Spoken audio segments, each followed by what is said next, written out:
Bonsoir, merci d'être aussi nombreux. Est-ce que vous avez l'expérience des surdoués ou au potentiel, ou ce genre de trucs comme ça? Ouais. Donc pour la soirée, je fais régulièrement des conférences. Alors j'ai vu que vous étiez à Hong Kong et j'y étais il y a 10 jours. Genre, je vais régulièrement à Hong Kong. Là, je rentre d'Asie avec une série de conférences sur 3 ou 4 pays sur l'AdWords. Mais c'est plus simple en Asie parce que cet été, j'étais à Singapour. Tous les gamins sont testés. À Hong Kong aussi. J'étais aussi à Phnom Penh. C'est pris de manière beaucoup plus simple, aussi dans le monde anglo-saxon que en France, ou même où je fais des conférences en Europe et en Afrique. En Afrique, c'est plus cool. Parce qu'ils sont plus pauvres et qu'il n'y a rien, globalement. Et en Europe, ça peut être un peu plus compliqué.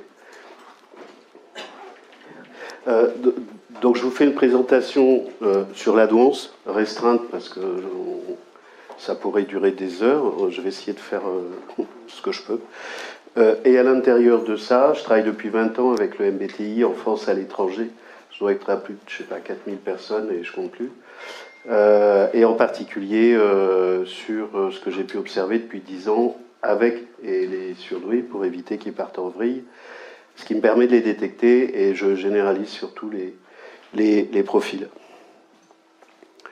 Donc ça c'est la photo de Kedge, je suis aussi prof à Kedge en France et à BEM à Dakar. J'ai mis quelques trucs, je fais tellement de choses que je vous en mets qu'un petit bout. Et j'interviens essentiellement sur la transformation. J'ai créé la première organisation de coaching en France il y a 30 ans. J'ai été co-directeur pédagogique et associé de médias de coaching. J'ai créé, supervisé des coachs pour des groupes, pour des entreprises, et surtout pour des groupes EDF, SNCF, Safran, Randstad, Caisse des dépôts. Et depuis une dizaine d'années, beaucoup pour des surdoués. Dans des organisations, des CODIR, je travaille avec deux DSI en France, Pôle emploi et Caisse des dépôts, et j'accompagne des dirigeants surdoués pour que ça se passe à peu près bien pour eux et pour leur entreprise et les gens qui les entourent. Donc un voyage autour des surdoués. L'AdWords n'est pas une maladie. Donc de plus en plus dans mes conférences, j'en ai quelques-unes sur YouTube. L'AdWords, c'est pas une maladie, c'est comme l'autisme. Je travaille avec des autistes Asperger. C'est juste une typologie neurologique. Après, ce qu'on peut avoir qui peut poser problème autour de l'AdWords, c'est assez bien généralisé pour tout le monde, neurotypique ou neuroatypique, si vous voulez. L'idée de l'AdWords et de ce que je vous montre aussi, c'est une cartographie. Ça, c'est la carte qui n'est pas le territoire de la PNL et surtout de Korsybski, qui avait développé la sémantique générale avant la PNL. Donc là, je la parle de l'AdWords plutôt que des surdoués. C'est mieux de travailler sur une carte que de maltraiter les gens. Je reprends mes utilisations du MBTI. Donc parler de l'AdWords, c'est de parler des préférences. Alors, je fais aussi en anglais, là ça m'amuse beaucoup moins, mais j'ai utilisé le MBTI en anglais. Donc les personnes avec douance fonctionnent avec des préférences neuronales, des spécificités de fonctionnement qui sont différentes. Le problème, c'est que c'est une minorité, c'est 2 à 5% de la population. C'est là que ça devient problématique souvent. Donc quand on parle de douance ou de surdoué ou de profil atypique, quand je parle de profil atypique en général, je parle des surdoués, des autistes, des TDA, troubles de déficit de l'attention avec ou sans hyperactivité, les 10 aussi, et puis après c'est tout le cocktail de tout ou partie de ça, là ça commence à être techno. Dans le monde anglo-saxon, c'est les twice exceptional, c'est très peu connu en Europe. Donc quand on parle de surdoués, on parle de personnes qui ont des fonctionnements cognitifs, neurologiques différents. Ils sont normaux, ils ne sont pas malades. Et ils peuvent être identifiés soit par des professionnels. Moi, je n'ai pas besoin de tests pour identifier des personnes. Pour 98% de la population. Après, quand il y a des trucs un peu trop compliqués, j'ai tout un réseau de professionnels, psy, neuropsy, psychiatres, spécialistes, en France ou à l'étranger. Les tests de QI de Mensa, les tests de QI pour l'Europe, on est à la VAIS 4, arrive bientôt la VAIS 5. Et les tests de Mensa qui ne sont pas des tests de QI, qui sont des tests des ECPA. Je suis aussi vice-président de Mensa Aquitaine et je travaille avec d'autres réseaux de Mensa à l'international. La carte qu'on utilise en général, je ne suis pas complètement d'accord, mais elle est pratique.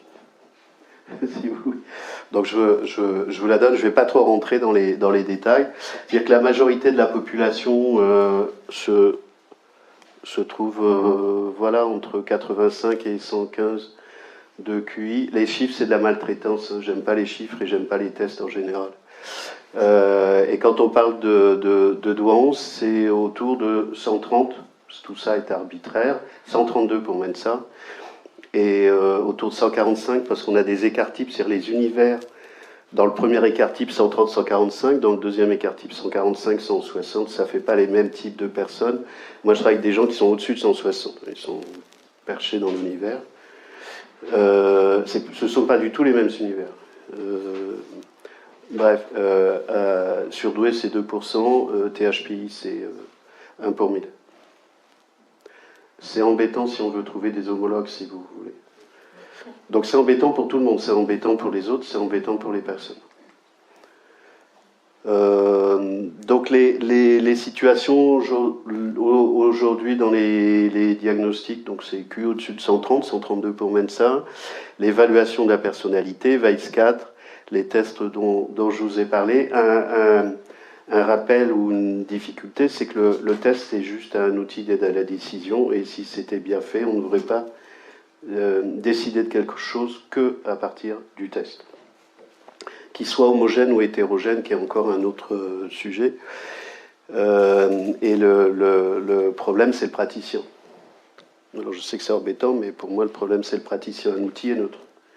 Il appartient au praticien d'être juste. Et c'est pas une pathologie, une fois de plus. Donc voilà les outils qu'on utilise principalement en Europe, le WPPSI pour les enfants de 3 à 6 ans, le WISC pour jusqu'à 16 ans, la VAIS pour les adultes. Et il y a un test américain qui va au-dessus de 180. La moyenne est à 100, les écarts types sont à 15, tout ça étant très bien rangé, évidemment c'est discutable et critiquable, et tout à fait légitimement, mais pour l'instant c'est à peu près ce qu'on a, mais ça requiert beaucoup de nuances et de vigilance derrière ça. Ça veut dire 2 à 5% de la population, un enfant par classe, 30 à 40% des gens qui sont touchés, c'est-à-dire que si on parle des personnes surdouées, plus Asperger, c'est déjà 10%, les autistes, c'est 10% de la population, plus les gens qui vivent avec, plus les couples mixtes, plus les fratries mixtes, plus ceux qui travaillent avec, là on est plus près de 40%. J'ai des petits camarades qui ont monté un portail chez Airbus Monde pour un intranet sur les surdoués, Christian et Charlier et Céline Tovar. Donc je travaille aussi avec eux. Le portail, il est sur la douance. Ceux qui sont concernés, ceux qui vivent avec, ceux qui ont des enfants, ceux qui ont des collègues, ceux qui ont des managers, et les managers qui ont des managers. Ça fait tout de suite beaucoup plus de monde. Il y a autant de filles que de garçons, mais comme d'habitude, les garçons sont plus visibles, donc les filles en font les frais. Aujourd'hui, ça s'est amélioré ces dernières années. C'est plutôt 2 garçons pour une fille testée. Il y a encore, moi quand j'ai démarré il y a 10 ans, c'était plutôt 3 garçons pour une fille. Tous les milieux socio-culturels sont touchés, donc c'est pas les caricatures qu'on peut voir à la télé. Et de manière générale, plus on monte dans l'organisation, plus il y en a. Soit parce que c'est des niveaux de décision, dans un certain nombre, moi j'ai des CODIR, j'ai 60% de surdoués. C'est pas le cas partout. C'est pas le cas partout, malheureusement. Mais ça ne veut pas dire qu'ils sont parfaits, hein, ça ne fonctionne pas pareil. C'est-à-dire que plus on monte sur des enjeux de complexité, mais si on va sur l'IT, sur des enjeux de transformation, il faut aller vite et c'est super complexe, bah, ceux qui restent en vie, ils sont surdoués. Je travaille depuis longtemps avec la SNCF. Il y a des endroits où ceux qui arrivent à tenir les enjeux de complexité, ils sont surdoués, les autres sont burn-out. Ça ne veut pas dire que les surdoués ne soient pas en burn-out. En général, c'est des bons clients pour le burn-out. Et le problème du problème, c'est que la majorité n'est pas identifiée. Donc il est fort probable que dans le groupe, là, il y a des gens qui le sont, qui ne sont pas identifiés. Alors après, il y a toute une frange de population. C'est ceux qui savent qu'ils le sont, mais ils pensent qu'ils ne le sont pas, tout en sachant qu'ils le sont, qui ne veulent pas faire les tests, mais ils ne veulent pas abandonner le sujet, mais ils n'ont pas de doute sur le sujet. Vous voyez ce que je veux dire? Donc là-dessus, il y a plein de monde. C'est normal, hein, c'est normal. Mais dans d'autres pays, Israël aussi, Vietnam, le sujet est pris de manière plutôt dans les institutions et à l'école. Donc tous ces gens-là sont des surdoués, y compris Bill et Steve Jobs. Il n'y a pas que ceux-là, j'en ai plein, je ne vous les ai pas tous mis, mais c'est-à-dire qu'on des surdoués, il y en a dans tous les univers, dans le monde artistique, c'est pas que des polytechniciens. Je travaille aussi avec Polytechnique, hein, mais tous les polytechniciens ne sont pas surdoués, mais c'est pas ça. C'est du monde partout. J'ai des personnes qui n'ont pas le bac, qui sont boulangers, charcutiers, artisans, secrétaires. Voilà, ceux-là, ils souffrent hein, quand même beaucoup. Ou alors ils sont planqués, ils ont une autre vie ailleurs. Alors, des effets de mode, beaucoup de mythes. C'est une catastrophe en France. Les émissions, c'est une catastrophe. Les messages qui sont passés, c'est une horreur. Donc soit on peut avoir de la fascination illégitime, soit on peut avoir du rejet illégitime, ou des expériences malheureuses de part et d'autre. Le QI, ça ne veut pas dire intelligent, parce que très souvent, les rejets qu'il y a sur le QI, c'est une confusion avec le QI et de l'intelligence, mais il appartient à tout le monde d'être intelligent, si vous voulez. On est libre hein, de l'être ou pas. Et ça ne veut pas dire que parce que les gens ont un haut QI qu'ils sont intelligents. J'ai plein d'exemples. Malheureusement, tout ce qui est fait sur les enfants. Quand j'ai commencé il y a 10 ans, il n'y avait pratiquement rien sur les adultes. Donc j'ai fait comme d'habitude, je crée, je fais. Et je conçois. Et puis il y a une vraie méconnaissance où moi je me suis spécialisé, c'est surdoué, adulte, organisation. Complexité de complexité de complexité. Et puis je le fais à l'international, c'est fun aussi. On utilise plein de termes au risque que ces termes soient confusants et que plutôt que de s'atteler à de la précision, on rajoute de la confusion à la confusion. Donc il y a doué, surdoué, en général, pour certaines personnes, doué c'est jusqu'à 145, surdoué c'est au-dessus de 145, au potentiel, génie, prodige, précoce, enfin plein de trucs qui dérangent. Dans une culture comme celle où on est en France, où tout le monde devrait être égaux, comme si ça existait. HPI, HQI, à Mensa on parle plutôt de HQI, au quotient intellectuel. HPI c'est le potentiel s'il a pu se développer. Et puis je vous donne un certain nombre d'autres termes, zèbre que j'aime pas du tout, mais qui est aussi beaucoup utilisé. Et puis on entend parler de QE aujourd'hui, d'hypersensible, de multi-machin. Ça règle pas le sujet, ça permet pas de comprendre exactement ce qui se passe et surtout, moi je travaille avec des gens qui ont des soucis dans leur vie ou pas, donc je vais plutôt chercher de la précision que de la confusion. On risque d'être un peu désagréable parfois. Là je vous ai repris une phrase de Howard Gardner qui a travaillé sur les intelligences multiples, c'est que l'intelligence c'est ce à quoi une culture accorde de l'importance, donc tout ça est extrêmement relatif, l'intelligence.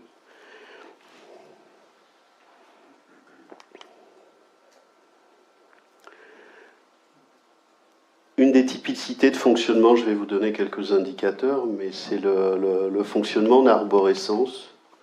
C'est que ça marche plutôt vite comme ça.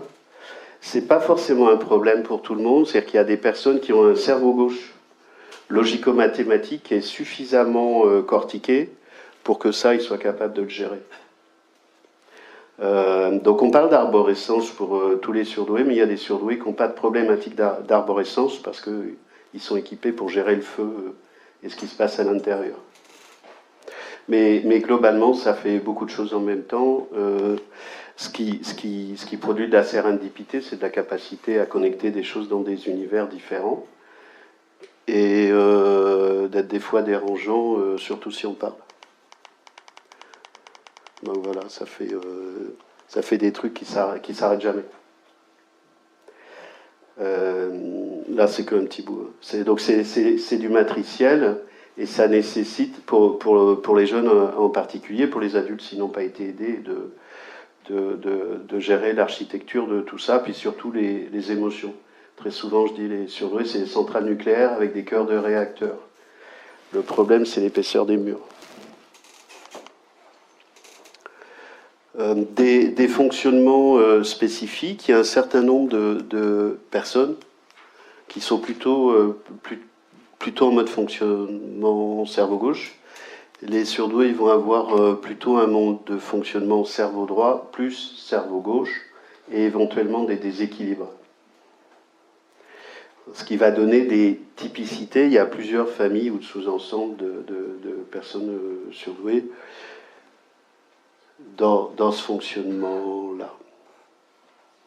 Avec pour les autistes de haut niveau, les Asperger, qui peuvent être aussi surdoués, des besoins de socialisation et de compréhension des logiques communicationnelles un peu particulières. Ce qui a été identifié en neurosciences, c'est que le fonctionnement du cerveau et de ce qui se passe à l'intérieur, c'est que ça va quasiment 2 fois plus vite. C'est ce qui fait que Einstein, par exemple, était considéré comme un abruti jusqu'à 10 ans. Et puis je vais revenir sur le MBTI après, enfin avec cette information. Il avait le feu dans la tête, il a été viré d'un certain nombre d'écoles. Donc la structuration et la maturation et la manière dont ça va se développer, y compris après dans la dynamique des fonctions, ce que je vais vous montrer, c'est qu'il y a quelque chose qui est de la structure cérébrale et neurologique qui est identifiée par les scientifiques qui ont étudié ça. C'est aux États-Unis que ça s'est plus fait. Des idées fausses sur les surdoués, donc c'est certainement pas ce qu'on veut essayer de nous expliquer à la télé, à en faire des caricatures. Donc ça, c'est pas une pipe, c'est le tableau de Magritte. Mais les autres trucs, c'est pas des surdoués. Il y en a, hein, mais c'est pas réductible à ça.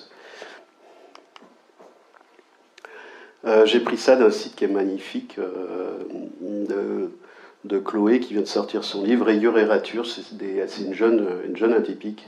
C'est absolument magnifique. Ses dessins. C'est ouais, t'es surdoué, Fayot, Attello, tu te sens supérieur. C'est destructeur pour les enfants qui souffrent à cause de ça. Donc ils se cachent. Vous avez des gamins surdoués, ils choisissent la note avant de décider du boulot qu'ils vont faire. Vous avez des adultes qui font la même chose, hein, évidemment. Tellement c'est insupportable. Quand ils peuvent, ceux-là, ils sont plutôt équipés. Donc ça ne veut pas dire être supérieur, mais ça peut l'être sur certaines choses, ça peut ne pas l'être sur d'autres. C'est un fonctionnement différent. Et dans certains cas, c'est supérieur. C'est comme un sportif de haut niveau. C'est supérieur. Ou quelqu'un comme Cédric Villani, avec lequel j'échange, il était à Hong Kong là, avant-hier, à la chambre de commerce où je suis intervenu. Bah, quand vous avez la médaille FIS en dessous de 40 ans, si vous voulez, c'est quand même un truc qui fonctionne bien et qui a un niveau supérieur à la moyenne. Bah, les surdoués, c'est pareil. Alors, c'est pas un problème pour un sportif, c'est pas un problème pour un scientifique, mais c'est un problème pour un surdoué. Pour le monde normal, c'est pas un problème pour une personne qui est handicapée mentale à 85. Ça dérange pas, mais si on passe de l'autre côté, ça dérange. Vous voyez, il y a quand même des sujets compliqués. Ça, c'est une phrase de Jung. Le problème que pose l'enfant doué, c'est un surdoué, hein, Jung, au passage. J'ai un autre truc sur lui. Que pose l'enfant doué est loin d'être simple. Cet enfant ne manifeste pas ses dons uniquement en étant bon élève. Il arrive qu'il ne le soit pas du tout. Si l'on se contente de l'observer de l'extérieur, il arrive que l'on ait beaucoup de peine à le distinguer du faible esprit. Une cartographie des surdoués, donc le sous-ensemble de ce qu'on peut identifier chez les adultes à partir de ce qu'ils ont vécu en tant qu'enfants. Donc il y a des surdoués conformistes, introvertis, c'est pas le bon terme en fait. Et plutôt les femmes qui vont être planquées, qui vont rentrer, les jeunes filles qui vont rentrer dans la boîte. Ou après, ça dépend de la famille, ça dépend de la fratrie, ça dépend si les parents sont concernés. Alors il y en a, ils sont concernés, ils essaient d'enfermer leurs enfants. Il y en a, ils ne sont pas concernés, ils ne comprennent pas. Il y en a, ils sont mixtes, donc ils ne sont pas d'accord. Enfin, vous voyez, il y a tout ça qui se met en jeu, selon les enseignants, les systèmes, selon que vous êtes en zone urbaine, périurbaine, dans le monde rural. Donc il y a des conformistes, il y a des anticonformistes qui vont le faire savoir, qui refusent la norme, ça va être des leaders rebelles. Il y a des surdoués inhibés, donc les conformistes ils rentrent et puis les inhibés ils se cachent, c'est un peu comme dans l'assertivité ou la typologie de Laborie, c'est ceux qui vont partir en fuite, inhibition de l'action, passivité, et quand on les retrouve, moi j'en ai eu beaucoup en magasin en tant que surdoués, ils ne peuvent pas concevoir qu'ils sont intelligents parce que toute la vie leur a expliqué qu'ils étaient plutôt abrutis, idiots, inadaptés. C'est pas rédhibitoire, hein, mais c'est fréquent. Donc il y a les surdoués rebelles, en plus des anticonformistes. Alors les anticonformistes, ils attaquent le système, les rebelles, ils vont être plutôt autonomes, limite un peu borderline, et puis les surdoués autonomes, c'est en gros, ils s'en foutent, ils traversent tout. Ils ont les bagages avec eux-mêmes. Donc ça va donner déjà des idées, alors on peut bouger hein, dans le système, mais ça va déjà donner des idées de ce à quoi les personnes vont partir. Quelques caractéristiques, donc je vous ai repris le doc en anglais. Donc ils sont curieux, asynchroniques, ils veulent raisonner, ils sont plutôt sympas, fun, comme tout le monde, hein, on peut dire que... mais ça va être juste amplifié, c'est-à-dire fois 100, fois 1000, exacerbé, hypersensible, hypersusceptible, hypersensitif, hyper plein de trucs, mais en dehors de la boîte, perfectionniste, très binaire, très gentil, très pas gentil, très carré, très rond, très indépendant, très pas évident à comprendre, et selon comment on est dans la galaxie, ça peut être un peu plus rugueux. Ou sympa, j'ai plein d'amis surdoués, il y a une croyance que les surdoués sont introvertis, pas du tout. C'est juste que des fois ils doivent survivre. J'ai plein d'amis extravertis surdoués. Alors, il y en a qui ont des problèmes, hein, parce que les aspérités se voient, mais il y en a qui vont très bien. Surdoué, extraverti, sympa, avec tout le monde, et tout va bien. Quelques caractéristiques dont j'ai rajouté ou pas, hein, parce qu'il n'y a jamais de certitude, mais c'est des choses qui sont assez fréquentes. Ils sont boulimiques, ils veulent comprendre. Quoi que vous fassiez, ils veulent comprendre. S'ils perdent le sens, ils perdent la vie. Grande capacité de raisonnement basée sur une intuition incroyable, en plus ils sont sûrs d'eux. Ça ne veut pas dire qu'ils ont raison, mais en général ils sont sûrs d'eux, s'ils n'ont pas été démontés. Insatisfaction permanente sur les découvertes, sur les productions, les créations. Hypersensibilité à fleur de peau, hypersensitif sur les 5 sens, donc ils vont être dérangés avec les odeurs, le bruit, les proximités, le toucher, enfin vous voyez tous ces trucs-là. Enfin j'ai plein de groupes de surdoués. Oui, j'ai monté aussi des groupes de surdoués en France et à l'étranger, mais un groupe de surdoués au restaurant, si vous voulez, il se passe des choses. Le bruit, la proximité, enfin plein de choses. Imagination débordante dans les idées comme dans les mots qu'on va retrouver sur les formes d'humour, plus ou moins décalées, comprises ou pas. Grande capacité d'observation à noter les plus petits détails d'une manière parfois maladive. Donc c'est des super N et c'est du super S plus chiant qu'un S de base, vous voyez. Donc de toute façon, ils débordent partout. Pardon, j'ai pas fini. Passe d'un domaine à un autre en ayant un mal fou à se fixer sur un seul sujet à la fois. Pas tous, il y en a qui maîtrisent ça extrêmement bien. Ils contrôlent tout, ils maîtrisent tout, y compris les autres éventuellement. Autodidacte lorsqu'il est rebelle à l'enseignement classique. Je dis souvent maintenant sur les conférences, ils peuvent être experts en 2 jours, 2 semaines, 2 mois, 2 ans. C'est prétentieux, mais c'est comme ça. Alors, ils vont passer 15 heures par jour, hein, évidemment. Mais ils vont tout absorber, c'est des aspirateurs. Sur ce qui les intéresse et le reste, sinon, ils s'en fichent. Préfèrent souvent apprendre le maximum de choses tout seuls. Pas tous, ça c'est les dominantes introverties, mais j'ai beaucoup d'amis surdo extravertis, ils ont besoin des autres. Enfants, ils étaient constamment à la recherche de personnes plus matures, alors ça, oui. Grand sens de l'humour pouvait être, c'est pas partagé, hein, le grand sens de l'humour pouvait être totalement décalé d'une inventivité incroyable dans les jeux de mots. J'en ai quelques-uns, ils font de l'humour au 4e degré, si vous voulez, donc ils larguent pas mal de monde. Humour particulier souvent incompris, noir, cynique, pas tout le temps, totalement enfantin. Allergie compulsive à l'injustice, ça les rend fous. pour eux comme pour les autres, un grand sens de la moralité et de l'équité si ce sont des surdoués normaux. Moi j'en connais, ils n'ont pas de sens de moralité du tout, hein, comme dans le monde normal. Fréquente difficulté à diriger, j'en connais plein qui dirigent très bien, qui sont d'excellents managers et de très bons pédagogues.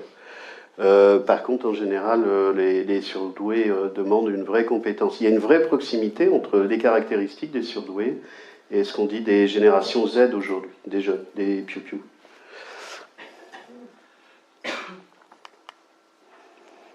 Donc une grande hypersensibilité visuelle, auditive, kinesthésique, olfactive, gustative. Quelques caractéristiques, ça vous pourrez le retrouver sur Internet. Activité en permanente, ça s'arrête jamais, il n'y a pas de bouton stop. Moi je fais de la médecine aussi depuis 15 ans, donc je travaille avec des médecins et en particulier par rapport à la douance, parce qu'il faut gérer les neurotransmetteurs et les terrains immunitaires. Beaucoup de surdoués ont des maladies rares, en maladies orphelines. Enfin, dans les maladies orphelines, il y a beaucoup de surdoués. Besoin d'aller vite, penser en arborescence, besoin de stimulation. Très précis sur les mots, en général.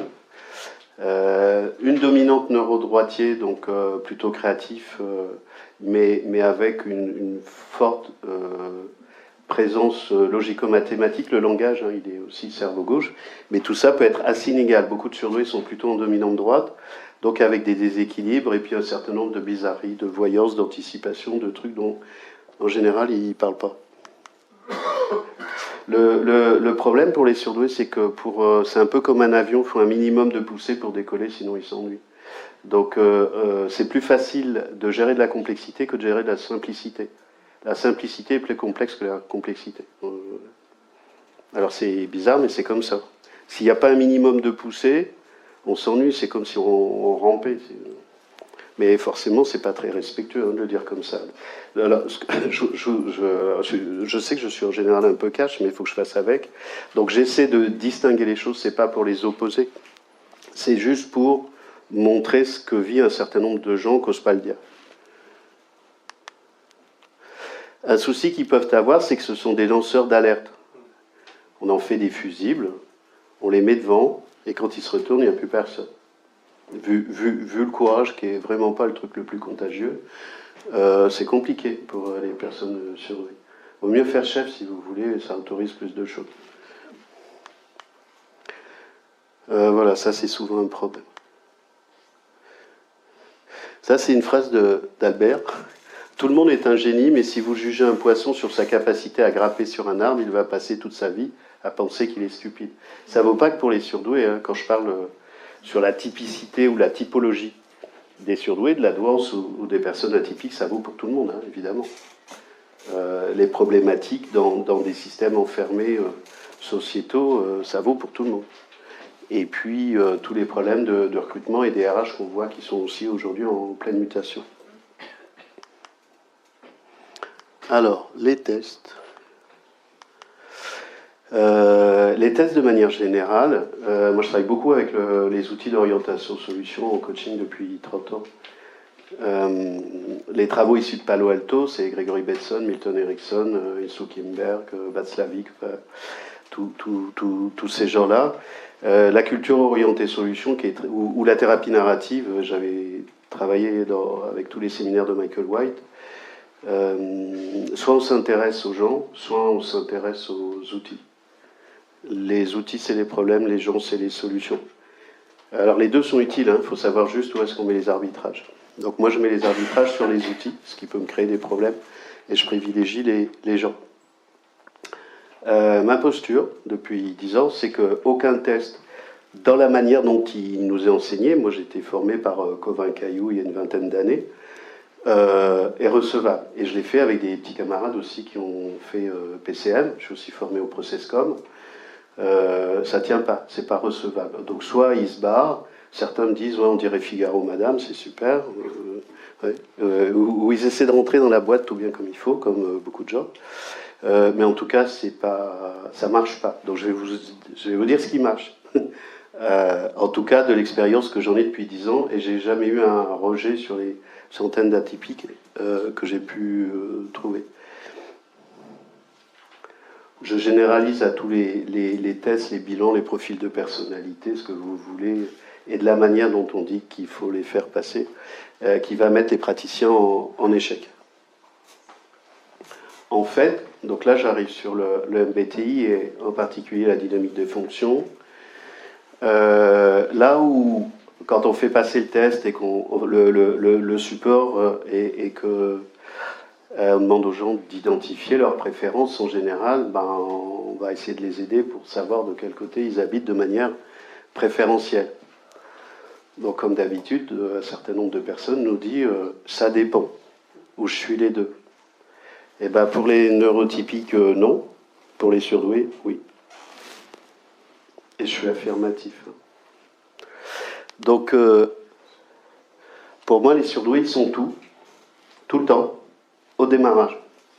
C'est-à-dire que là où, dans le modèle de Jung, il faut une vie pour une personne neurotypique pour accéder à son ombre, à la fonction inférieure, ce qui laisse quand même un peu du temps pour apprivoiser tout ce bazar, les surdoués, ils s'enquillent le machin au démarrage. Ça, c'est la centrale nucléaire.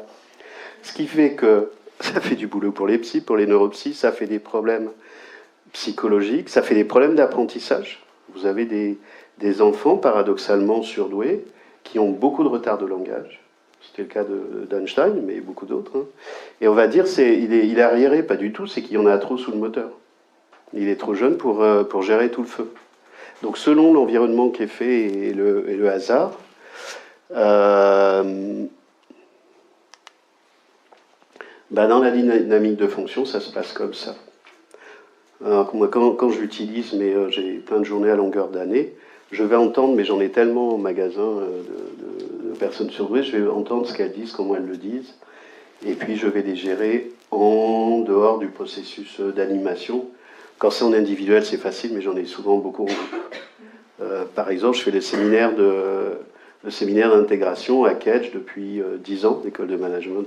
Enfin, c'est Bordeaux, Marseille, Paris. Je fais des paquets de 45. Et je détecte des surdoués avec le MBTI, sur 2 jours. Donc, ce que j'observe, et ce que je valide, c'est que les surdoués, ils sont tout le temps au démarrage. Et que tout le reste, c'est en manuel. Il n'y a pas de système automatique. Donc quand ils disent ça dépend, ils ont raison. Quand ils disent je suis tout, ils ont raison.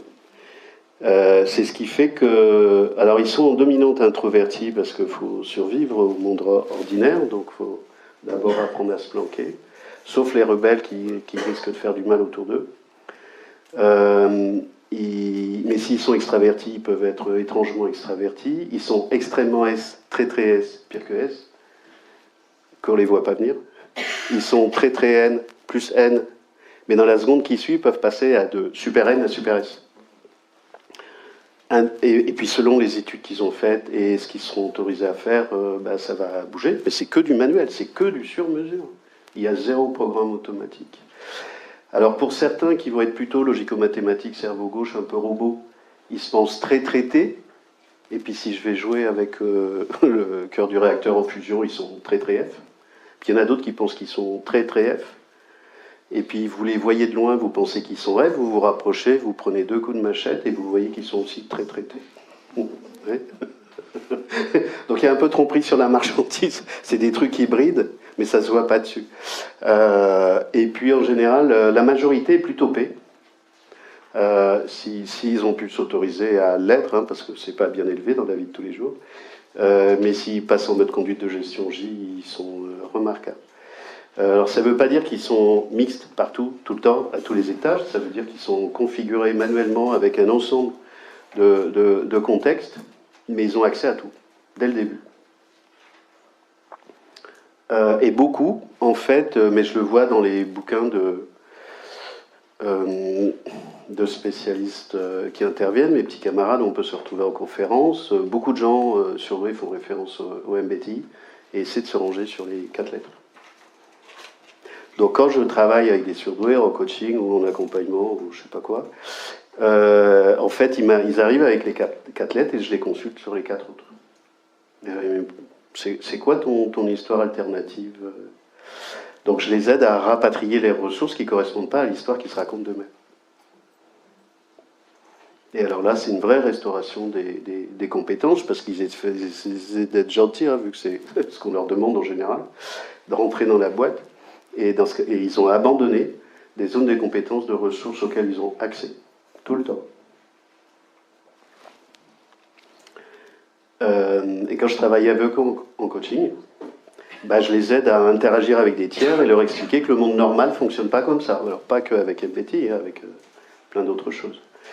Mais qu'en tout cas, dans le monde neurotypique, on peut se servir de son profil pour travailler avec des tiers, puisqu'il y a au moins 50% qu'on a déjà acquis. Pour les surdoués, ils ne peuvent pas.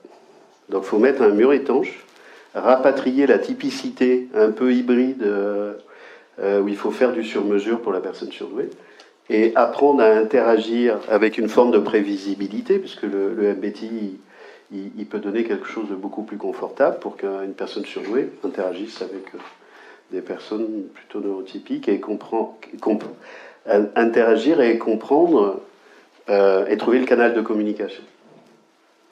Sans considérer, parce que ça peut vite venir, que les autres ne sont pas équipés, qu'ils sont un peu limités, etc. etc.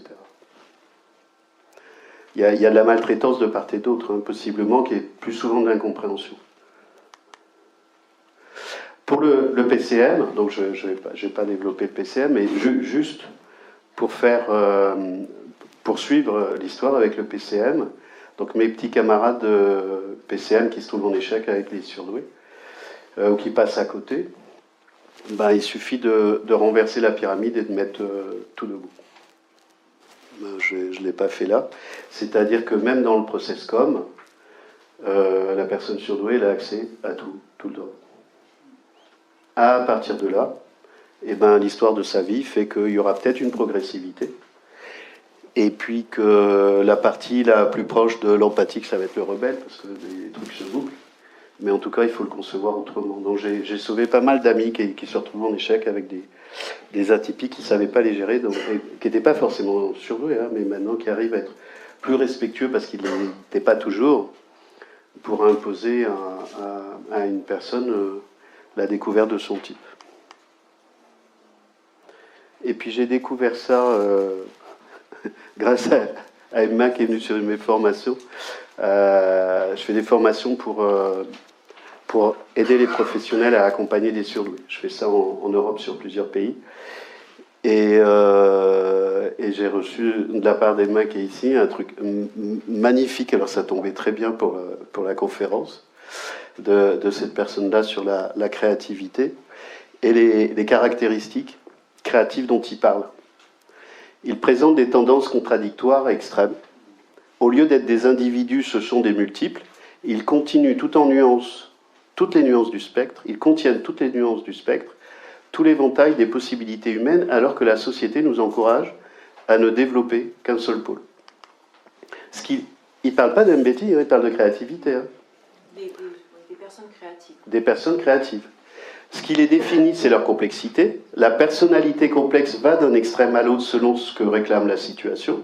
Les individus créatifs vivent les deux extrêmes avec une égale intensité, sans conflit intérieur. Vous voyez, on retrouve ce que je vous dis sur le moteur interne d'une personne atypique à partir du modèle du MBTI.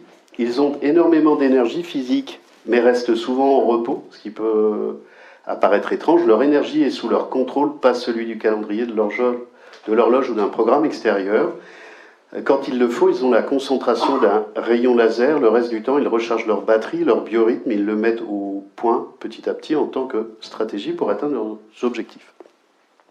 Ils passent de l'introversion à l'extraversion. La psychologie considère ces deux caractéristiques comme les traits de caractère les plus stables pour différencier les gens les uns des autres, les plus fiables en termes de mesure. Or, les personnes créatives possèdent les deux. Elles alternent entre réflexion solitaire et contact humain. Les individus créatifs sont intelligents et naïfs. Alors ça surprend toujours à peu près tout le monde. C'est pour ça qu'ils se planquent. Très souvent sur les conférences, je dis l'intelligence et la douance, c'est un peu comme les mentales. Plus il y a de fromage, plus il y a de trop. Donc les surdoués, il y a beaucoup de fromage, il y a beaucoup de trous, mais il y a souvent des gens qui confondent les mentales et le gruyère, ils pensent qu'il n'y a pas de trous. Alors ça vaut pour tout le monde, hein, mais c'est amplifié pour atypique. Il manie la pensée convergente et la pensée divergente. La pensée divergente implique une fluidité mentale, une capacité à produire une grande quantité d'idées, la flexibilité ou l'aptitude à passer d'une perspective à l'autre et l'originalité d'association d'idées inhabituelles. Et il faut articuler le N et le S, si vous voulez, à tout moment. Et c'est plus, avant je parlais d'équations, mais ce sont des matrices avec beaucoup de variables, beaucoup d'inconnus, un turbo à l'intérieur. Il passe de l'imagination et du fantasme à un sens pratique à la réalité. Le but de l'art et de la science, c'est d'aller au-delà de notre perception pour créer une réalité nouvelle, une idée étrange n'est novatrice que si elle est vraie. Un mélange de fantaisie et de discipline, le plaisir et l'envie priment sur une grande persévérance sans aucune garantie d'aboutir. Évidemment, on met de la variabilité, hein, mais on retrouve les mêmes éléments. Enfin, je me remercie, c'était une vraie découverte, et tu me l'as envoyé il y a 15 jours. Ah oui, un mois peut-être. Oui, je vois plus le temps. Ah oui, c'était avant que je parte en Asie. Ils sont humbles et fiers en même temps, ils sont conscients d'être sur les épaules de géants comme le dit Newton, ils ont du respect pour les créateurs qui les ont précédés, et en même temps ils croient en eux, ils sont entre ambition et désintéressement. Ça c'est aussi extrêmement surprenant. Pour une personne surdouée, si vous voulez, une femme de ménage ou un PDG, c'est pareil. Zéro différence. Et c'est pas un exercice de style. Ils sont passionnés et détachés. Sans passion, on se désintéresse facilement d'une tâche difficile et un manque d'objectivité risque de produire un travail médiocre et crédible. Ils sont extrêmement perfectionnistes et pénibles des fois sur le sujet, y compris pour eux-mêmes. Cela nécessite de ne pas s'identifier à son travail au point de ne supporter aucun critère. Donc ils peuvent être très, très présents, très absents, très dedans, très dehors, très partout, très on ne sait pas forcément. Et puis ça dépend des jours. Ils sont à la fois féminins et masculins, alors que dans toutes les cultures, il est demandé aux hommes de réprimer les aspects féminins de leur personnalité et inversement, aux femmes. Or, les femmes créatives sont plus dures, plus dominantes que les autres, et les hommes créatifs plus sensibles et moins agressifs que les autres. De manière générale, les femmes surdouées ont une dominante masculine, ce qui dérange les femmes et les hommes. Les hommes surdoués ont une dominante féminine. Ils sont rebelles et indépendants, en même temps capables d'assimiler des règles de leur domaine, donc ils peuvent être et obéissants et désobéissants. Un être doué et qui manque d'audace et qui joue la sécurité ne sera pas créatif. L'ouverture et la sensibilité des créatifs les exposent à la souffrance et à de grandes joies. Ils sont à la merci d'affronts et d'angoisses et étrangers à la plupart des gens. Ils suscitent souvent la critique, les attaques violentes. La pensée divergente est considérée comme déviante par la majorité. Les pensées créatives peuvent se sentir, les personnes créatives peuvent se sentir isolées et incomprises. Dans nos modes de culture, par exemple en Europe, hein, si on part en Asie ou en Afrique ou autre, il faut ramener, ce dont je ne parlerai pas là, mais je fais dans certains séminaires, tout le cadre psychosociopolitique de la configuration du type de société dans lequel on est. Je vous renvoie à Michel Foucault, et Surveiller et punir, et le type de société dans lesquelles on vit ici. Une autre phrase de Jung, et c'est typique d'un surdoué, « L'inconscient des gens qui vivent artificiellement me perçoit comme un danger, tout en moi les irrite, ma façon de parler, ma façon de rire. Ils sentent la nature. »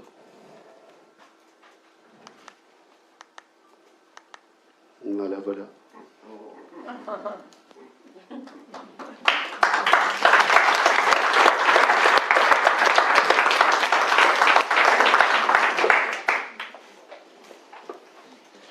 Est-ce que vous avez des questions? Des précisions? Oui. Douance c'est hérédité. Est-ce que l'hérédité, est-ce qu'on peut dire que il peut y avoir une conséquence de l'hérédité ou pas? Oui.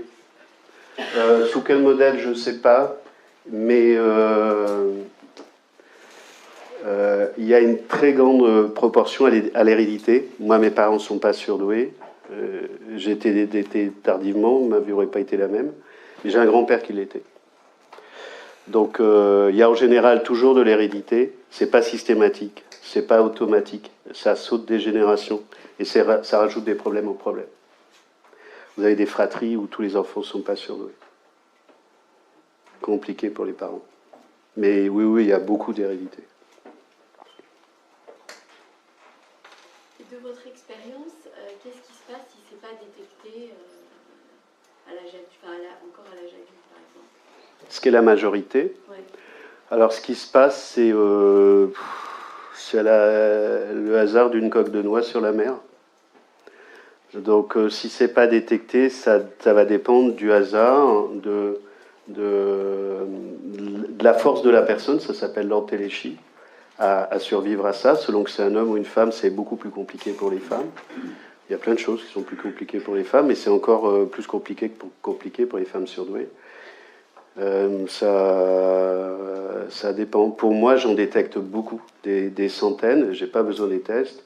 Et je considère que c'est non-assistance à personne en danger. C'est-à-dire, je leur donne l'information, après ils font ce qu'ils veulent. Parce que c'est pas possible, quoi. Pardon, j'ai répondu à... Quel type de souffrance, du coup, vous voyez? Alors, on n'est pas obligé de souffrir. Il y en a qui... Enfin, je veux dire, tout le monde souffre. C'est pas réservé aux personnes surdouées que de souffrir. Par contre, on va avoir une typicité de souffrance. La souffrance, c'est l'incompréhension, le décalage, pas être en mesure d'aller expliquer aux autres pourquoi on fonctionne, comment on fonctionne. Moi, beaucoup de mes accompagnements, je peux rentrer dans les têtes, mais je suis pas normal. Donc j'explique aux personnes ce qu'elles vivent, pourquoi elles vivent, ce qu'elles pensent, pourquoi elles le pensent, ce sur quoi elles se plantent, parce qu'elles se plantent aussi, ce qu'elles comprennent, ce qu'elles ne comprennent pas, ce que les autres à l'extérieur comprennent pas, pourquoi ils le disent, qu'elles sortent ça. Et puis sinon, il y en a qui vont se planquer dans un certain nombre d'univers, qui construisent une vie dans une bulle pour ne pas être exposés, ou qui se barrent à l'étranger, hein, beaucoup. Qui s'en vont à l'étranger, c'est-à-dire quitte à être étranger, autant être à l'étranger, c'est mieux.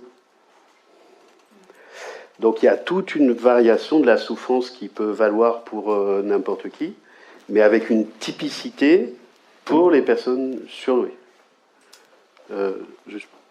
Qu'est-ce que vous leur proposez pour les aider, pour arriver à se gérer, entre guillemets, dans un monde normé? Alors, je fais attention avec les réponses génériques, et votre question est générique.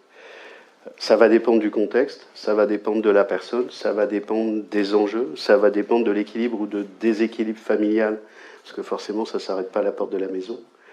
Ça dépend de la situation professionnelle, ça dépend des urgences. Donc ça va contextualiser la réponse que je vais leur donner. Je vais surtout leur expliquer comment ils sont fabriqués, pourquoi ils sont fabriqués, sur quoi ils sont plantés, qu'est-ce qu'ils ont compris et comment il faut avancer. Un peu comme les psys qui font de la rééducation pour les Asperger. Et je travaille aussi avec des Asperger. Je leur donne des cartes pour naviguer, virer les gens tordus, hein, parce que certains, surtout les femmes, elles sont topées par les pervers narcissiques. Virer les tordus, se protéger et être plus respectueux, parce que certains ne sont pas du tout respectueux avec des tiers, et donner les explications les bonnes. Il y a beaucoup de maladresse. Et comment vous pouvez comment peut-on entraîner le fait qu'ils acceptent d'aller voir quelqu'un spécialisé dans les HPI ou les surdoués?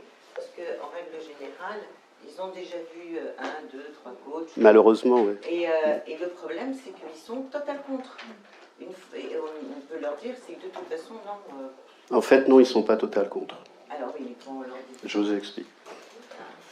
En fait, les surdoués, quand vous avez une vie de surdoué, et que vous avez réussi à survivre tant bien que mal à plein de trucs, vous concevez pas qu'on puisse vous entendre. Déjà, vous avez perdu du monde. Vous concevez pas qu'on puisse vous écouter. Là, vous avez encore perdu du monde. Vous concevez pas qu'on puisse vous comprendre. Donc là, vous avez perdu 98% de la population. Et vous concevez certainement pas qu'on puisse vous aider. Donc quand quelqu'un vous dit non, il vous dit oui.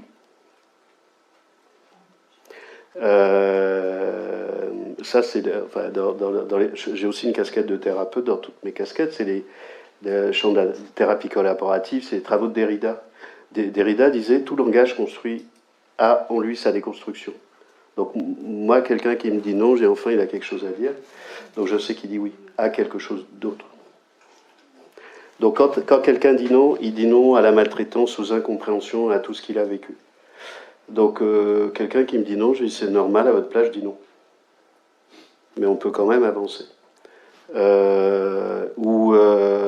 Pour gagner du temps, je vais dire à la personne, vous allez me scanner, vous ne me faites aucune confiance. Bah, vous avez bien raison, à votre place, je fais la même chose. Puis surtout, vous le faites autant que vous voulez, hein, j'ai zéro problème.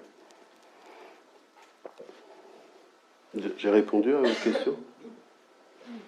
Par rapport au test MBTI Golden, la psychologie humaine, vous exprimiez que sur vos promotions de catch, si j'ai bien compris, vous faisiez passer ces tests aux étudiants et que ceux qui étaient surdoués avaient du mal à se positionner. Comme on parle de préférence, est-ce que vous dites qu'ils ne connaissent pas leurs préférences ou qu'ils font appel à leur voie de développement déjà développée et donc quelque part ils font appel naturellement et ils ne sont pas ancrés dans une préférence particulière? Ou est-ce que en fait ils ne savent pas où est leur préférence et donc Tout ça. test est caduque? Tout ça. Quand je travaille en groupe, je travaille beaucoup en atelier. Donc après, je vais les voir, je me promène dans les ateliers, je vais les questionner comme en coaching, et en plein ou en creux, je vais voir où ils sont. Mais ça, c'est... Moi, j'écoute le langage au mot près. Ça fait 30 ans que je fais de l'accompagnement. Donc je vois en fonction de la nature de question, de comment ils posent la question, s'ils peuvent être surdoués, et je vais avancer avec eux en leur disant, gardez l'instabilité, on va poursuivre sur les autres étapes. Et ma stratégie, c'est de leur dire, comme dans la vraie vie, il y a des ambidextres. Vous êtes ambidextres. Mais, selon Jung, on est tous ambidextres. Enfin, selon Jung, on a tous tout en nous. Donc, dès le démarrage. Dès le démarrage. Donc, au potentiel ou pas. Vous voyez ce que je veux dire? Normalement, oui. Quand je parle de surdoué, normalement, tout le monde devrait être surdoué. Si vous voulez, en termes de caractéristiques. Les gens normaux, je vois pas. Qui sont les gens normaux? C'est pas quelqu'un de normal, en fait. Alors, quand je parle de neurotypique, les termes sont toujours... Oui, on rentre dans les choses délicates. C'est pour distinguer de non-surdoué. C'est normal, c'est la majorité qui fonctionne de manière semblable et similaire, quand bien même différente, dans un univers normé, qui répondent à des codes. Souvent, pour les surdoués, je dis que ce n'est pas le même système d'exploitation. Mais ce n'est pas une maladie.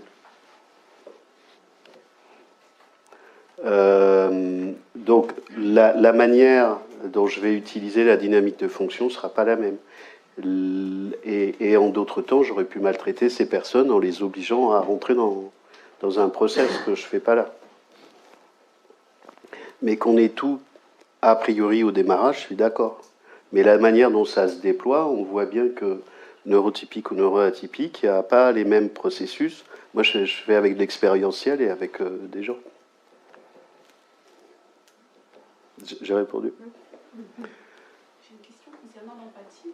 On parle souvent d'empathie pour définir les cerveaux. Oui. On sait que dans la MBTI, par exemple, on a des profils qui ne sont pas du tout empathiques d'apparence, comme par exemple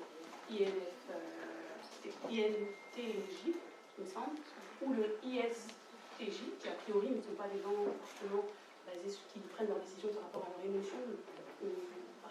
C'est pas des gens qui ont de la compassion forcément pour les gens. Qui peuvent être surdoués ou pas? Bien sûr. Moi, quand j'ai fait le MBTI il y a 20 ans, c'était mon profil INTJ.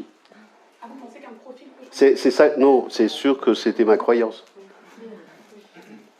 C'est comme ça que je suis rentré dans la boîte, si vous voulez. Mais les surdoués, ils sont tous... S'ils se disent INTJ, je vais aller consulter toute la partie émotionnelle. Empathique, ça ne veut pas dire sympathique. Hein. C'est la capacité à saisir tout ce que vit l'autre, qui est quand même un vrai problème. À vivre, j'entends. Donc vous pouvez avoir des personnes qui sont hyper émotionnelles, et pour survivre à ça, sont dissociées, donc apparaissent froides. Donc des surdoués qui se croient en fait, ils sont super F. Très bien, donc finalement, vous pouvez ne peut pas réellement être INTJ au fond. C'est une image ou un faux. Bien sûr, c'est l'idée, c'est l'histoire qui se raconte, ouais. C'est contraire en tout cas au caractère. Ouais, donc on peut le libérer. Pour moi, le MBTI, c'est un programme de libération. Je ne suis pas sûr de tout gérer dans l'ordre, je suis désolé. Est-ce qu'il y a eu des études et des études de corrélation qui pourraient faire apparaître On n'entend pas du tout. Est-ce qu'il y a déjà eu des études qui feraient apparaître certaines corrélations entre des profils atypiques ou HPI, comme vous les appelez, et une augmentation, une apparition de maladies auto-immunes? Alors, j'ai pas vu d'études, mais je pense qu'il y a une corrélation. Enfin, tout ce que je fais en médecine ou les études ou ce que je peux lire, il est possible qu'il y en ait aux États-Unis parce qu'il y a beaucoup plus de travail là-bas. Ce que j'observe, ce que je disais tout à l'heure, c'est qu'il y a beaucoup de maladies orphelines sont chez des surdoués. Tout le travail que je fais en médecine aussi, où il y a un vrai enjeu, c'est-à-dire que la charge émotionnelle, tout le feu qu'il y a dans la tête va toucher les neurotransmetteurs, les dopamine, sérotonine, GABA, acétylcholine, plus les problèmes du cerveau, le premier, mais aussi le deuxième, hein, celui où il y a le feu, c'est-à-dire le ventre, il y a plus de neurotransmetteurs dans le ventre, plus tout le travail autour du microbiote, donc on retrouve le terrain immunitaire, plus les émontoires, le foie, les reins. Donc oui, bien sûr. Mais c'est la centrale nucléaire, en fait, le terrain immunitaire. Donc pour revenir à ce que vous disiez juste avant, et pour reprendre votre cas, on peut avoir en profilage de personnes des gens qui se reconnaissent pleinement dans un profil MBTI, mais qui soient surdoués. Bien sûr. C'est plutôt la majorité, d'ailleurs. La grande majorité fonctionne comme ça. Parce qu'ils ne conçoivent pas qu'il puisse en être autrement, puisque la littérature, elle fonctionne comme ça. Donc si on fait de l'accompagnement, c'est intéressant d'aller consulter l'histoire qui se raconte et à quoi ça correspond de l'idée qui se raconte d'eux-mêmes et tout ce qu'ils mettent de côté, qui est un champ de ressources. Oui, moi vous disiez qu'il se promenait tranquillement dans les 8 fonctions. Hein. Il y a quand même bien l'inférieur qui doit le chatouiller, quand même, non? Pardon, l'inférieur doit un peu les chatouiller quand même, il n'y a pas une inférieure quand même qui... Ah bah les chatouilles à la naissance, si vous voulez, l'inférieur. Bah oui, bien sûr. C'est ça qui est compliqué, qui requiert un accompagnement très spécifique. Il y a un vrai travail à faire et le MBTI pourrait être extrêmement aidant et facilitant pour les enfants ou pour les jeunes. Dans les accompagnements, enfin dans les gens que j'accompagne, que je forme pour accompagner les surdoués, il y a un vrai travail sur les 15-25 ans, qui est une période de mutation. Ah oui, un autre truc aussi avec le MBTI, en général, les surdoués ne font pas de crise d'adolescence. Par contre, la crise de la quarantaine, si vous voulez, ça peut être un peu rock'n'roll. Mais ça, faut pas le dire. Mais il n'y a pas de crise d'adolescence, ça fait plus sérieux. Alors, je rajoute en plus à ça, c'est qu'il y a une typicité pour les surdoués, c'est la question de la parentalisation des parents. C'est-à-dire que les enfants surdoués sont parents de leurs parents. Et ils ont une posture parentale. Moi, j'ai une question de mon expérience personnelle. Depuis 10 ans, j'ai rencontré beaucoup de personnes surdouées, zèbres, dans des réseaux variés, passionnées par le MBTI, qui ont vu des points de repère, et des éléments extrêmement énormes. Ouais. Et d'ailleurs, c'est un petit peu par ce biais que j'ai découvert le concept de douance et de zèbre. Alors, je ne m'identifie pas forcément, même si parfois je me pose la question. On dirait, ouais. Et je pense qu'on partage tous le fait que le MBTI est un modèle. Ouais. Tous les modèles sont faux. Oui. Certains sont utiles. Oui. Et ça donne des portes d'entrée et des points de repère. Et je pense qu'on sait chacun que le modèle MBTI est un modèle dynamique. Oui. Qui accompagne un processus d'individuation. Et je serais curieux d'avoir votre regard sur le processus d'individuation pour un surdoué. C'est-à-dire comment est-ce que se déroule la dynamique des fonctions. C'est-à-dire qu'elles sont toutes là, si on dit qu'on a 8 fonctions orientées, et finalement quels seraient les points de repère. Alors est-ce qu'elles s'activent finalement dans des ordres en fonction du potentiel, en sachant que chacun est unique, ou est-ce qu'il y a quand même une logique dans ce que vous avez exploré les modalités? Ça reste à développer dans les vies qui me manquent tous les jours. Ça ferait partie des choses sur lesquelles j'aimerais bien travailler. C'est-à-dire que quand bien même il y a les 8 fonctions au démarrage à la naissance, il y a quand même un processus du fait de la dynamique des fonctions, de la manière dont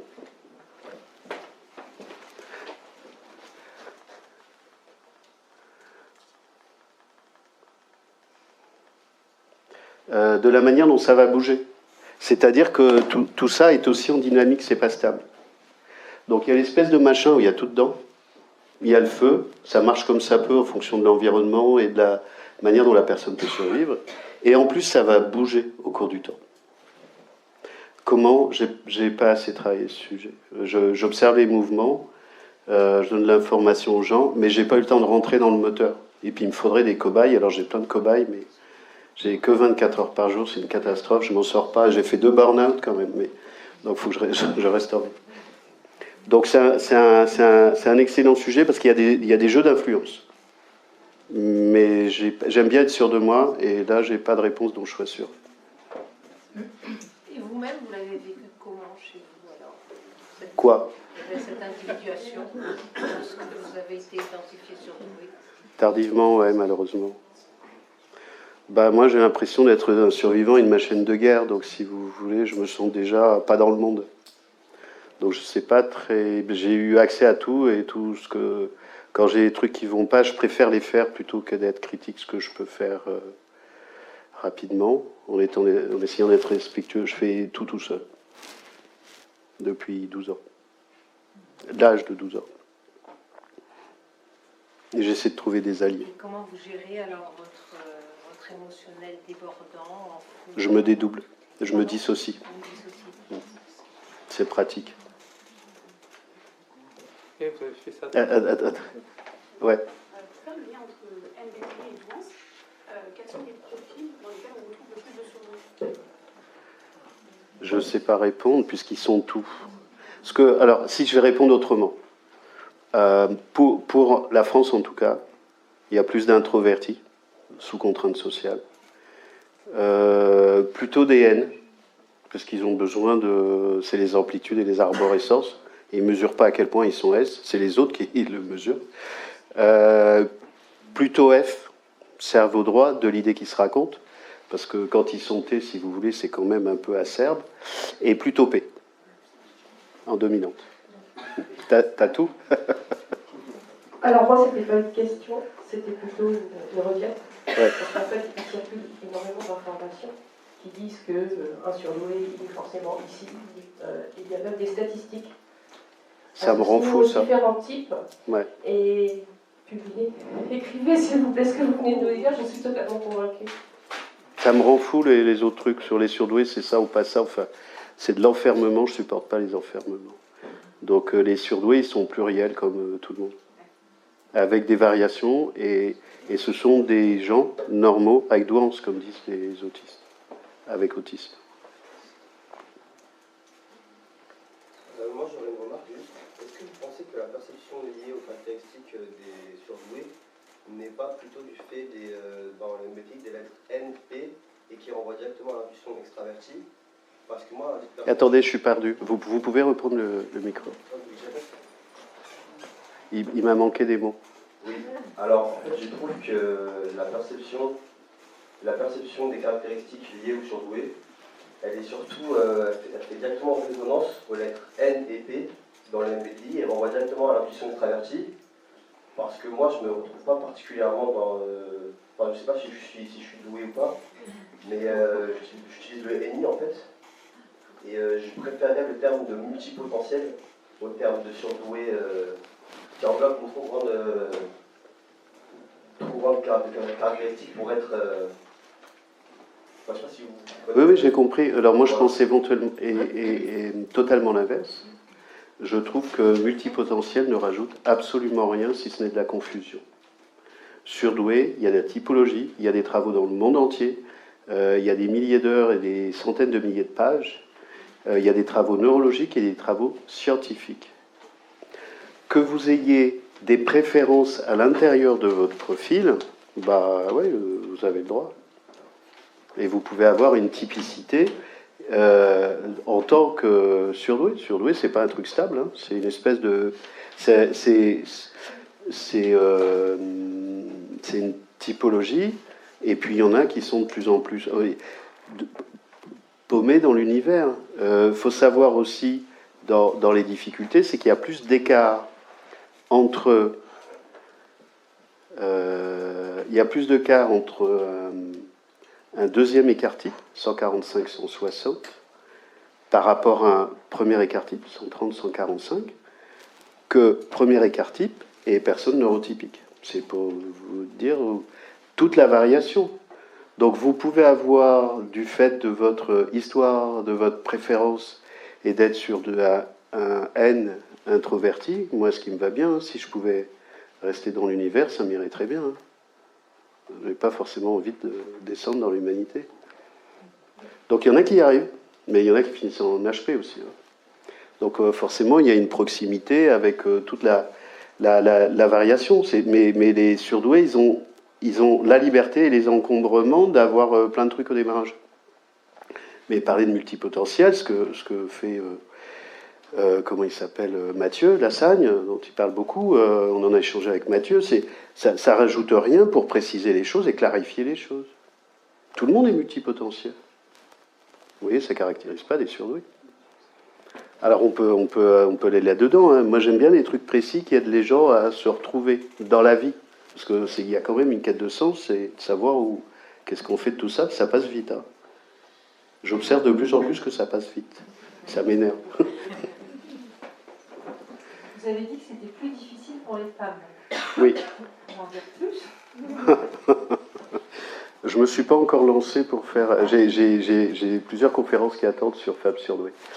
Mais c'est un sujet délicat dans notre société. Comment on va dire? Oui, parce qu'elles sont beaucoup moins détectées.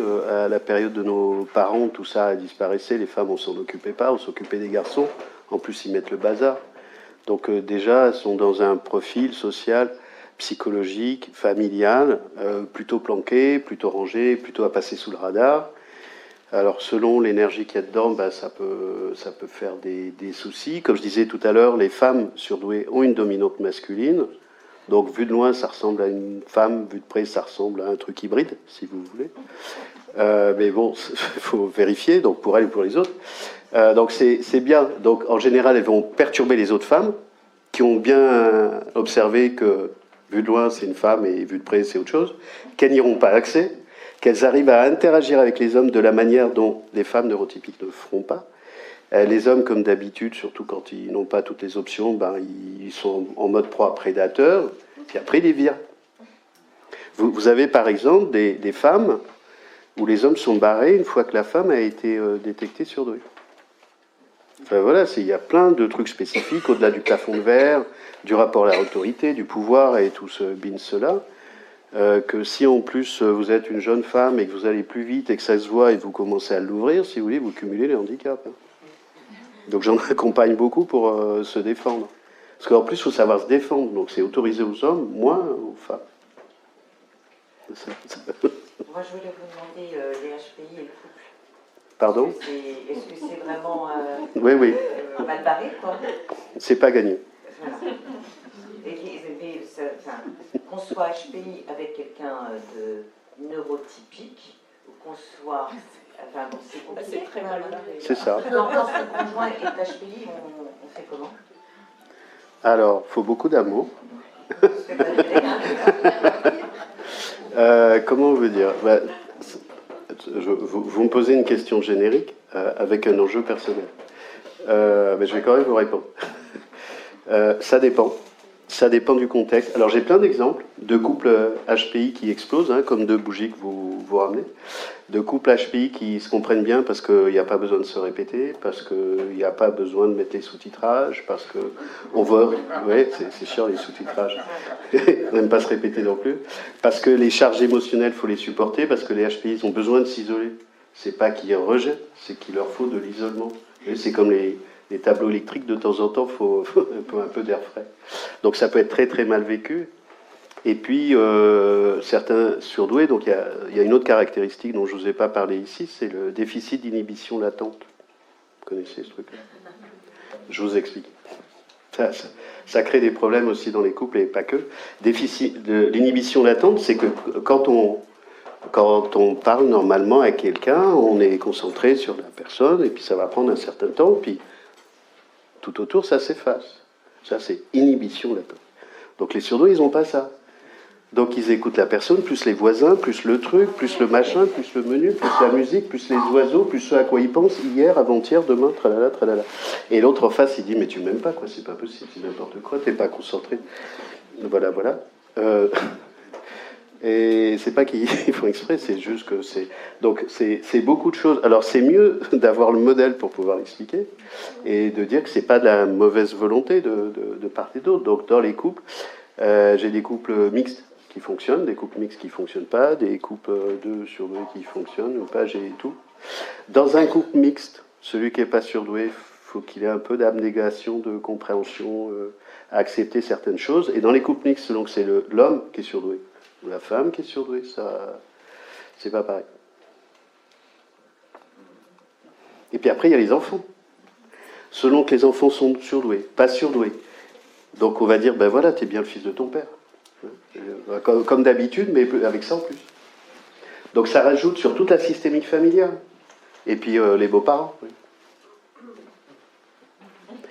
Donc, mais il y a des fois où ça marche. J'ai des couples qui se passent très bien, mixte ou pas mixte, et ça se passe très bien. Mais ça se passe très bien, pas par hasard. Il s'est passé quelque chose et les gens discutaient. Hein, c'est pas, faut se cogner le machin quand même.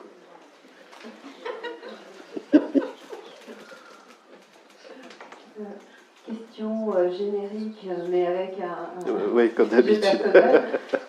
Comment fait-on, justement, vous parlez de systémie, comment peut-on, quand on est entouré de surdoués, voilà, quand on se sent soi-même plutôt neurotypique, mais entouré en haut, en bas, à côté, partout, et qu'on a envie d'aider, comment est-ce qu'on peut soi-même aujourd'hui se former et trouver peut-être quelques clés pour aider autour de soi quand justement ces personnes ne veulent pas faire le pas et qu'on sent bien qu'on est face à un mur en fait.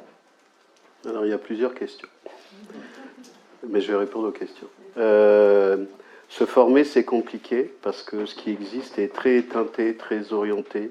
Ça peut être très bisounours, très caricatural, très maltraitant, c'est pas simple, mais vous pouvez au moins trouver un certain nombre de caractéristiques. Moi, c'est pour ça que je fais les conférences, parce que je trouve que ça manque de nuances. Mais nuances, c'est pas noyer le poisson. Donc ça, c'est l'acculturation. Vous avez un certain nombre de bouquins. Alors, pour beaucoup, vous retrouvez la même chose, mais qui sont quand même aidants, pour vous ou pour les tiers, parce que vous posez la question en tant que vous, mais vous posez la question en tant que les murs. Si j'ai bien compris. Donc si vous voulez les aider, il faut leur demander de quelle idée, c'est un peu comme en coaching, c'est quelle idée ils se font de la manière dont vous pourriez peut-être les aider, mais est-ce qu'il y a une demande d'aide? C'est comme d'habitude, hein, s'il n'y a pas de demande, ça ne marche pas bien. Donc si votre question elle est dans un espace familial,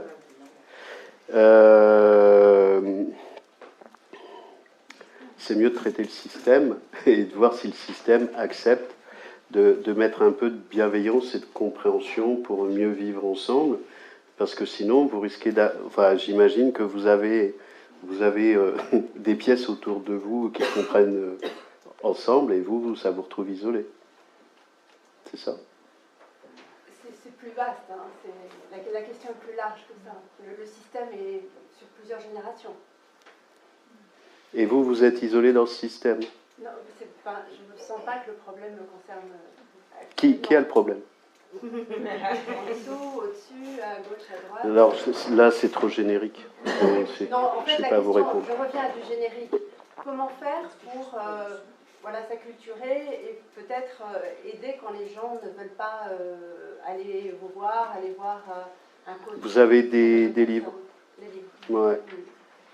Vous avez des livres qui vous présentent la douance. Ouais. Et après, si les gens ne veulent pas, c'est l'impuissance. Vous sauvez votre peau et vous patientez. Dans un contexte professionnel, ce sont des gens qui ne vont pas coller dans les flex office, ou du moins dans les open space, parce que s'ils sont tellement sensibles au bruit, aux odeurs... Si, avec un casque. Moi, j'ai qu'ils acceptent de le mettre. Ah bah il peut, moi j'ai un petit casque, j'ai des grands casques, j'ai un petit casque et c'est un casque des tireurs en opération sur le front. C'est des trucs qui se mettent dans les oreilles et vous entendez juste la personne qui est en face, ça efface tout le reste. Et ça gomme tout le bruit. Pardon? Pour les odeurs, vous faites quoi? Pour les odeurs. Ah, ça c'est une catastrophe. Ça c'est une catastrophe, les odeurs. Je sais plus, j'ai pas de réponse, à part fuir. À part fuir, j'ai pas de réponse. Est-ce qu'il y a un lien identifié avec la paranoïa? Bah, si vous voulez, ça s'appelle la lucidité aussi. Hein. Donc forcément. Et quand vous avez une hyper-lucidité, forcément, vous êtes au bord de la paranoïa. Ça dépend qui qualifie la chose. Mais la lucidité conduit à être qualifiée paranoïaque. Mais... Vous avez parlé tout à l'heure de dissociation. Est-ce que vous le refaites ou depuis quel âge vous avez commencé ça? Depuis tout le temps, je crois. Donc, est-ce que vous pouvez vous rassocier après ou Ah ouais, je suis là et pas là. Puis je peux me barrer, j'ai des univers. Quand je conçois des séminaires, par exemple, je fais des formations depuis 30 ans. Bah, j'ai des classes virtuelles, j'ai des stagiaires, je fais des projections, je vois comment me répondent mes stagiaires, mais je reviens. Donc je peux faire des projections, mais des hologrammes, quand j'accompagne des organisations, j'en ai plusieurs, j'ai le patron, le codir, le machin, je peux descendre dedans, j'ai mon hologramme, j'ai tous les gens là, puis je les fais bouger. Et je vois comment ils se comportent. Mais sinon, ça va. Tout le monde ne fait pas ça, hein. Moi je ne suis pas totalement normal, mais il y a des atypiques qui ont des bizarreries. Il y en a un qui est venu me chasser une fois, il a revendu sa boîte au bout de 8 ans, 800 millions d'euros, pour que je l'aide à gérer certains trucs. Il dit, Fabrice, dans ma tête, j'ai des plots lumineux comme dans les aéroports, les petits plots, comme ça que je gère ma boîte, je sais où je vais, j'ai la lumière qui s'allume, tralala, et puis c'est de l'IT. Et puis derrière, les gens me suivent. Et je mets un CIO normal, comme ça je suis tranquille. Un président. Donc il y a ce monde est... Enfin, tout le monde n'a pas forcément ça, mais il y a une... on fait comme on peut.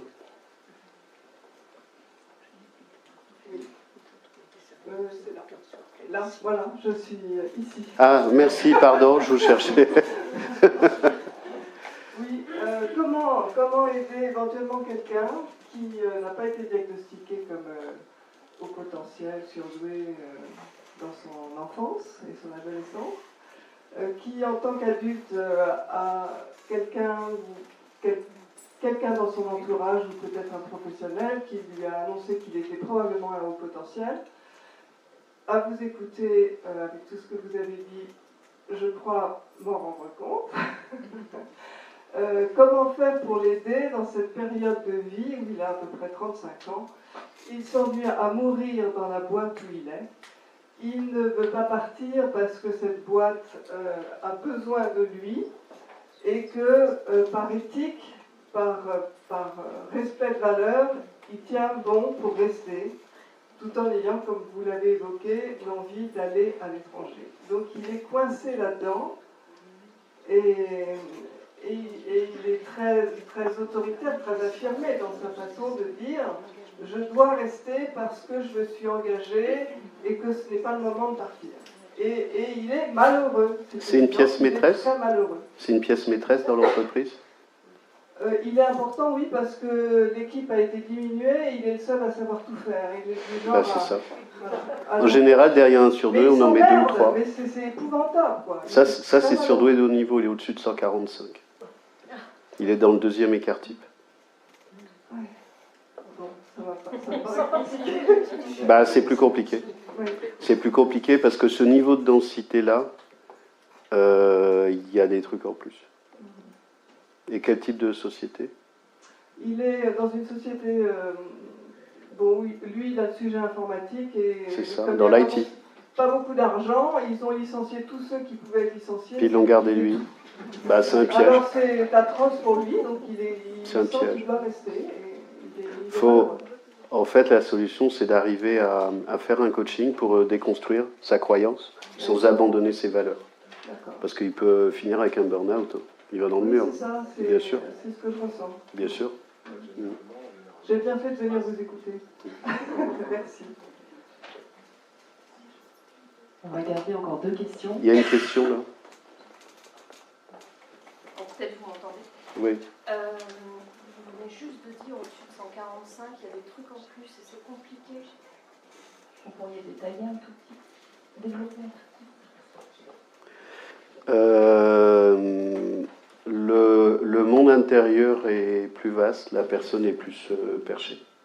Elle voit plus de choses, ça la rend plus déconnectée. C'est-à-dire que quelqu'un à 145, c'est 750 homologues, à 160, c'est 30 000. Paradoxalement, les personnes qui sont dans le deuxième écart type, au-dessus de 145, peuvent interagir plus facilement avec le monde normal, parce que depuis le début, elles savent que c'est pas leur monde. Mais paradoxalement, elles en sont encore plus éloignées. Donc elles peuvent arbitrer le fait que, de toute façon, elles vivent à côté du monde. Donc ce qui va être compliqué, c'est qu'il y a encore plus de choses qui ne peuvent pas être partagées, parce que c'est plus inaccessible, soit en termes de typologie, soit de la manière dont la personne va les raconter, avec quelqu'un qui ne peut pas absorber ça. C'est une matrice avec de l'information, de la sensation, de la perception, et puis de la rapidité de traitement. Donc il y a un moment donné, même avec de la bonne volonté, les gens en face, ils ne peuvent pas suivre. Ils ne peuvent pas suivre déjà en linéaire, de là à comprendre et d'interagir, c'est mettre l'autre en échec, donc il vaut mieux se taire. Est-ce qu'on peut avoir des amis? Des amis. Des, pardon? Des amis. Est-ce qu'on peut avoir des amitiés avec des gens? On peut essayer de faire comme si. Plus vous montez, moins vous en avez. Mais vous aurez plus d'amis dans le monde neuroatypique. C'est pour ça que je crée des groupes et des réseaux, tout ça est bénévole, hein, évidemment, pour que les gens ne soient pas seuls et qu'ils trouvent des amis ou des tiers avec lesquels ils se sentiront moins en inconfort, voire en danger. Mais déjà, le terme d'amis, si vous voulez, on ne va pas avoir la même définition du mot, de ce que ça signifie, vous voyez. Chaque lettre pèse 1 tonne sur ami. Mais on peut avoir des relations amicales, pas trop désagréables. Vous avez parlé du lien entre surdoué et maladie auto-immune. Oui. Je voulais savoir ce que vous entendez par maladie auto-immune. Par exemple, est-ce que vous incluez la spasmophilie? Bien sûr. Spasmophilie, cancer, cancer, des problèmes sur les yeux, des problèmes sur la peau, tout ce qui est lié au terrain immunitaire. Et en général, alors si je prends la partie médicale, toute maladie auto-immune se développe en terrain acide et en terrain inflammatoire. Donc, dans le travail médical, faut intervenir sur le terrain immunitaire, plutôt en médecine naturelle, parce que les surdoués, ils potentialisent tout, si vous voulez. Quand il faut prendre 2 médicaments, normalement, eux, avec un quart de médicaments, ils sont collés au plafond, hein, pour certains. Ou alors, il y a des trucs qui ne marchent pas du tout. Donc, de toute façon, même là, il n'y a rien d'automatique, il faut tout vérifier. Et il vaut mieux aller en médecine naturelle, ce qui n'exclut pas l'allopathie, hein, évidemment. Donc, il y a ça, mais en général, c'est terrain inflammatoire et terrain acide.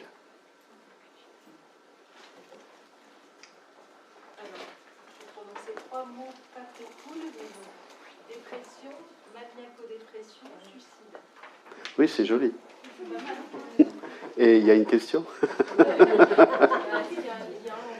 Mais évidemment. Alors, dépression, oui, parce que quand même, voilà, la lucidité ne conduit pas à être heureux facilement. Maniaco-dépressif, alors c'est facile. Le trouble bipolaire, c'est au surdoué, on pourrait leur coller tout le DSM 4, 5. En général, c'est ce qu'on fait, hein. Donc ça mange pas de pain. Donc, comme ils sont dans les extrêmes des deux côtés, c'est souvent... ça ne veut pas dire que c'est faux, mais la typologie du DSM, comme toutes les autres typologies, n'est pas recevable. Ça ne veut pas dire qu'il n'y a pas de problème psychopathologique et psychiatrique. Mais pas de manière à l'emporte-pièce comme ça. Donc bipolaire, c'est en général ce que les médecins ou psychiatres disent des surdoués. Mais en général, c'est pas vrai. Donc en général, faut éviter la psychiatrie. Hein, faut éviter. En général, c'est super dangereux. C'est très très dangereux. Et le dernier, c'était suicide. C'est si on n'a pas évité la psychiatrie. Ben oui, ben, il y a plus de risques. On voit bien le nombre de gamins qui se suicident, mais quand vous voyez plus d'issue. Donc le fait de donner d'informations aux gens ou aux jeunes, c'est une manière de leur donner de l'espoir et de mettre un nom, C'est juste le début. Hein. En fait, il y a toujours deux questions. C'est est-ce que je suis concerné? Oui, non. Et après, qu'est-ce que je fais avec ce truc-là? Ça, c'est le vrai sujet. Donc la question du test, c'est surtout, je fais quoi avec? Parce qu'il y a des gens ou des parents, ils sont dans le déni sous prétexte que parce qu'ils n'ont pas passé le test, ils ne sont pas concernés. C'est drôle quand même. C'est de la pensée magique. J'ai pas passé le test, je suis pas concerné. Ouais, super. Et ils continuent à se manger des murs, mais en même temps, il y en a qui ont tellement souffert. Moi, j'en détecte beaucoup, mais il m'arrive de ne pas le dire. Parce que je fais pas systématiquement, parce que je trouve que la personne est dans un équilibre précaire, mais c'est un équilibre, donc je ne vais pas la perturber. Donc c'est une vraie responsabilité de le dire.